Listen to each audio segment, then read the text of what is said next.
dipanggil beberapa orang yang tertangkap dari kaum muslimin untuk dites terlebih dahulu sebelum Sayyidina Abdullah bin Hudzafah. Dimasukkan mereka, masuk dalam minyak yang mendidih, ya, dalam beberapa saat hancur dagingnya, kulitnya, tulangnya, terus hancur lebur begitu saja, ya, di depan daripada Sayyidina Abdullah bin Hudzafah.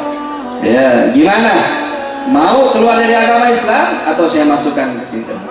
Kata si raja, tiba-tiba menangis, mau dimasukin. Kata dia, enggak, saya nggak bakal keluar dari Islam. Kata dia,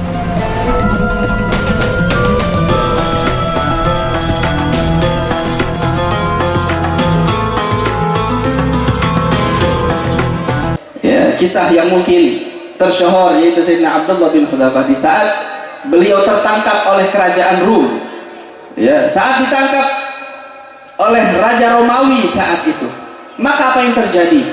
Ditangkap, maka dikenal di zaman Sayyidina Umar bin Khattab bahwa salah satu sahabat Nabi SAW tertangkap oleh kerajaan Romawi, maka dipanggil oleh raja. Saat itu dipanggil oleh rajanya, maka dikatakan kepada Sayyidina Abdullah bin Hudzafah, wahai Abdullah, jika kau ingin terbebas dari tempat ini, saya akan membebaskanmu. Bahkan saya akan memberikan separuh kerajaanku untukmu. Tapi syaratnya satu, keluar daripada agama Nabi Muhammad.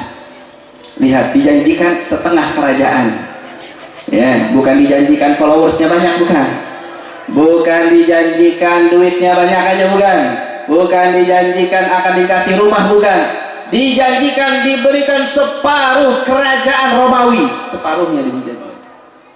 Dengan apa? Dengan keluar dari agama Islam. Apa kata Sayyidina Abdullah bin Hudzafah? Dengan gagah berani dia katakan, wallahi, demi Allah, kalau kamu, wahai raja, ngasih semua kerajaannya kamu, semuanya kamu kasih ke saya, dan untuk saya keluar dari agama ini sesaat lalu saya masuk dalam Islam, saya nggak bakal lakuin. Bukan seterusnya keluar dari Islam, sesaat saya keluar dari Islam terus kamu gantikan itu dengan seluruh kerajaanmu, saya nggak bakal lakuin. Ya, marahlah raja tersebut melihat kelakuan daripada sahabat Nabi yang begitu gagah berani. Apa yang dikatakan? Oh ya udah, kalau begitu, ya, nggak cukup setengah harta, saya kawinin kamu sama anak saya, ya, jadi menantunya raja.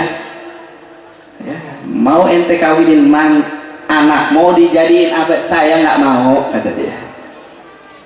Kalau begitu saya mau siksa kamu. Ya, apa yang disiksa? Bagaimana cara menyiksanya? Dikeluarkan gidir, tahu gidir, panci bre, ya, dalamnya apa?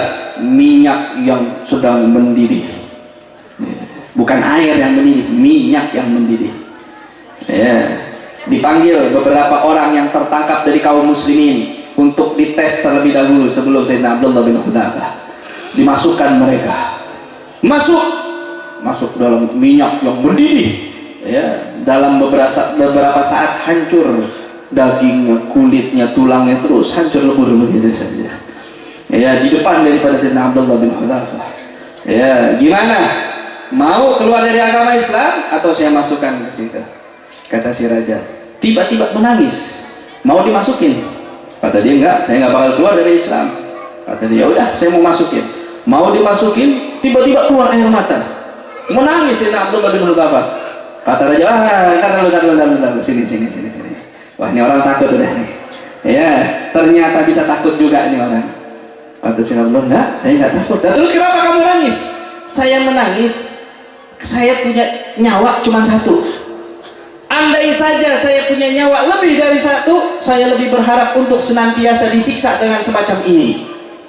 Ya, dia sayang punya satu nyawa doang, sekali doang selesai. Kalau bisa punya 1000 nyawa dan ditaruhkan begini, saya akan rela, kata Sayyidina Abdullah bin Hudzafah. Ini bukan orang biasa, kata dia. Ya, ini bukan orang biasa. Ya udah, sini, kata raja. Ya udah, kamu saya bakal lepas, tapi syaratnya satu, cium kening saya. Ya, kata raja apa? Cium kening saya. Cium kening, saya lepas. Dia pikir, enggak, saya nggak mau. Ngapain? Saya cium kening raja. Ya. Terus bagaimana? Apa yang kau inginkan? saya mau cium kening kamu dengan syarat apa? Semua pasukan kaum muslimin yang kau tangkap dilepasin juga. Sekitar ada 300 lebih pasukan kaum muslimin yang menjadi tawanan dilepasin semuanya. Kalau itu terjadi, saya bakal cium kening kamu, katanya si Abdullah bin Hudhafah. Kata raja, ya udah, kalau itu yang kamu mau, silahkan. Dikeluarin semuanya tawanan kaum muslimin, dicium keningnya, lalu ditinggalkan. Saya masih Abdullah bin Hudhafah mengatakan, ayo cepat pulang dari sini. Sebelum raja berubah pikiran, repot urusannya. Mendingan kita pulang cepet-cepetan ke Madinah. Sampailah kabar di Madinah. Ya, Sayyidina Abdullah bin Hudhafah terbebas daripada kerajaan Rum, bahkan membebaskan lebih daripada 300 daripada pasukan kaum muslimin yang ditangkap saat itu. Maka Sayyidina Umar bin Khattab radhiyallahu anhu mendengar bahwa beliau sampai rela mencium daripada raja tersebut, karena mencium raja bukan berarti masuk dalam agama mereka, nggak ada masalah, urusan yang penting kaum muslimin bebas, katanya Sayyidina Abdullah bin Hudhafah. Ya, maka Sayyidina Umar saat mendengar kabar tersebut, ya, sesungguhnya ya kita lebih berhak mencium keningnya Sayyidina Abdullah bin Hudhafah, dan aku adalah orang pertama yang akan mencium kening Sayyidina Abdullah bin Hudhafah. Maka dicium oleh Sayyidina Umar bin Khattab, dan seluruh kaum muslimin di kota Madinah menyambut kedatangan dia, mencium sebagai ganti daripada beliau telah mencium raja. Maka dicium oleh seluruh kaum Madinah dengan penghormatan yang begitu besar. Kenapa? Mereka memiliki keimanan yang kuat di hadapan Allah Subhanahu wa ta'ala. Coba kalau kita boro-boro minyak panas, ya, baru ditodong aja udah iya, ya, baru dijanjiin dapat kapling udah iya, baru dijanjiin dengan hal-hal yang lain udah iya aja. Kita jual agama kita begitu saja. Na'udzubillah min dzalik. Ayo di tahun yang baru, ya, jangan cuma mikirin bisnis yang baru, jangan cuma mikirin harus punya jodoh, jangan cuma mikirin kapan kawinnya lagi, jangan cuma mikirin kapan punya anak, jangan cuma mikirin kapan punya pekerjaan, jangan cuma mikirin kapan lulus dari sekolahnya, tapi pikirin kapan kita bisa berjumpa Nabi Muhammad. Ayo pikirin, pernah nggak nangis kita? Nangis pengen ketemu Rasulullah, pernah nggak? Pernah nggak kita nangis pengen banget malam ini mimpi Rasulullah? Pernah nggak kita menangis kepengen anak-anak kita ini dijauhkan daripada pemikiran-pemikiran yang menjauhkan mereka dari Rasulullah sallallahu alaihi wasallam? Ini yang harusnya kita tangisi. Bukan kita nangis anak kita kagak lulus sekolah, bukan kita nangis anak kita belum dapat kerjaan, bukan kita nangis anak kita belum dapat jodohnya. Itu urusan belakangan. Yang kita tangisi bagaimana hubungan anak kita dengan baginda besar Muhammad. Yang kita tangisi bagaimana hubungan keluarga kita dengan hubungan keluarganya Rasulullah. Apakah rumah tangga kita sudah layak menjadi rumah tangga yang dibanggakan baginda besar Muhammad? Apakah rumah tangga kita sudah layak menjadi rumah tangga yang bisa dihidupkan di dalamnya sunnahnya Rasulullah? Berapa banyak hal-hal yang didengarkan dalam rumah kita? Apa yang kita dengarin dalam rumah kita? Al-Quran, salawat, atau nyanyian, atau lagu, ataupun hal-hal yang lainnya? Lebih banyak apa? Yang disetel di rumah kita apa? Tontonannya apa? Lebih banyak tontonan ceramah, lebih banyak tontonan ulama, apa tontonan naudzubillah min dzalik? Tontonan yang nggak jelas yang kita tonton di rumah kita.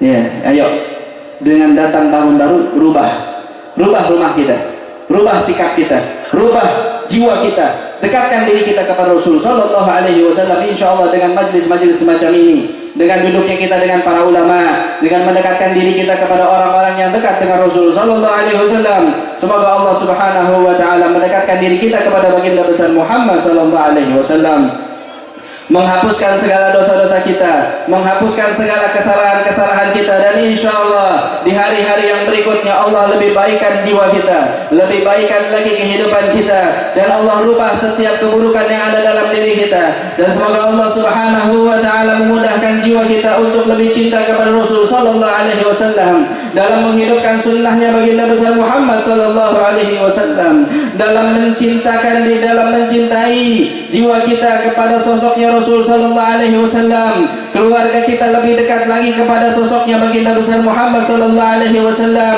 tidak meninggalkan salat yang 5 waktu, tidak meninggalkan puasa pada saat bulan Ramadan, dan jangan sampai kita meninggalkan juga daripada sunnah-sunnahnya. Ayo hidupkan sunnahnya Rasul sallallahu alaihi wasallam. Salat jangan hanya cuma 5 waktu yang wajib saja, ayo tambahkan juga dengan sunnah-sunnah yang lainnya. Insyaallah dengan kita berbanyak sunnah-sunnah kepada Rasul sallallahu alaihi wasallam, maka insyaallah kita bisa lebih dekat lagi dan Allah lebih cinta lagi kepada kita. Karena waktu kita tidak lama lagi di dunia ini. Setiap dari jiwa kita akan kembali kepada Allah Subhanahu wa taala. Maka amalan apa yang akan menjadi kebanggaan kita di hadapan Allah Subhanahu wa taala? Insyaallah dengan amalan-amalan sunnah kita, dengan amalan-amalan wajib kita, dengan duduknya kita di majlis-majlis ilmu, dengan duduknya kita dengan para ulama, insyaallah Allah Subhanahu wa taala menghapuskan semua dosa-dosa kita dan menerima segala amal-amal ibadah kita, dan semoga Allah Subhanahu wa taala menempatkan kita di tempat yang paling tinggi di sisi Allah Subhanahu wa taala,